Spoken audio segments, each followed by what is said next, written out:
John Mayer, Last Train Home, my reaction, my review, and new album news.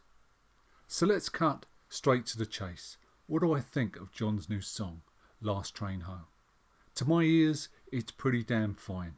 I love that 1980s sound, those multiple synth lines, the big percussion, the clean, sharp guitar leads. It's wonderfully paced and atmospheric, and those hooks just reel you in. And anyone who knows me knows I'm an absolute sucker for a good pop song. The addition of Maren Morris on harmony vocals at around 2 minutes 19 seconds in does add a little country flavour. Mayer says of Maren, I consider her to be one of the best musicians and communicators around.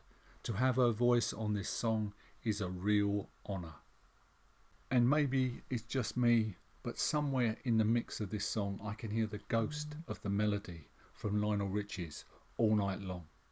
I guess with such a classic 1980s sound, it's no surprise that he's accompanied by Toto's percussionist Lenny Castro and keyboardist Greg Philaganes, who toured with Toto for 5 years. But I think also a special mention has to go to the production on this track. It's done by Don Was. Now, if you've never heard of Don Was, Don is one of the most underrated producers of all time. Go and have a look at his track record. And why he's not used more, I have no idea. But if John is using him for the album, then we are definitely in for something special. Don's production on this track is simply sublime. Everything has its place, the voices, the instruments, everything has space and room to breathe, and it all comes together in one wonderful, cohesive whole. So what do we know and what can we expect from John's new album entitled Sob Rock? It's set to come out on July the 16th, and it's apparently a loose concept album based around dealing with a breakup. And in an interview with the Wall Street Journal, John said this: "The new album is meant to bring comfort following a year that's been anything but. I asked myself what music makes me feel like everything's going to be okay. And it's the music I listened to growing up in the 1980s. There's a security blanket aspect about that sound that reminds me of a safer time."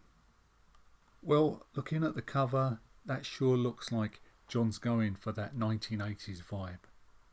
I've seen that musical era, the 1980s, referred to somewhat disparagingly as yacht rock. The 1980s, like any musical era, it had its highs and its lows. But remember, we had some great music by Prince, Hall & Oates, Phil Collins, Eric Clapton, Don Henley, Journey, and many, many others. John Mayer, for me, is a great musician. He's a musical chameleon. He can play any style, any genre. Here's a man who can blast out a killer version, a rocking killer version of All Along the Watchtower, or sit in and hold his own with blues legends Buddy Guy and Eric Clapton. He can sit down and he can knock out a killer pop song, or even take the place of guitar legend and hippie god Jerry Garcia in Dead & Company. Actually, the Jerry Garcia thing I didn't see coming at all. Garcia was such a one-off. Many say he was a sloppy guitar player, others will tell you he was a genius. Jerry, when he played, went off into a world of his own. I don't even think Jerry knew what he was going to play next. So to follow someone like Jerry Garcia is a seemingly impossible task. But give John his due, he's managed to fit in incredibly well.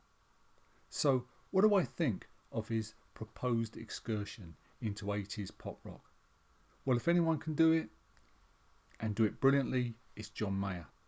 If he wants, on July the 16th, 2021, to provide us all with an album full of synths, big percussion and killer guitar lines, soaring melodies, killer hooks, and some lovely pop songs, well, after the year we have all had, bring it on. We need to bring back Miami Vice. We need to bring back videos filmed in exotic locations. We need more leather jackets, big hair and cheesy grins. And like I said, plenty of smiles. Bring it on, John. Here's the track listing.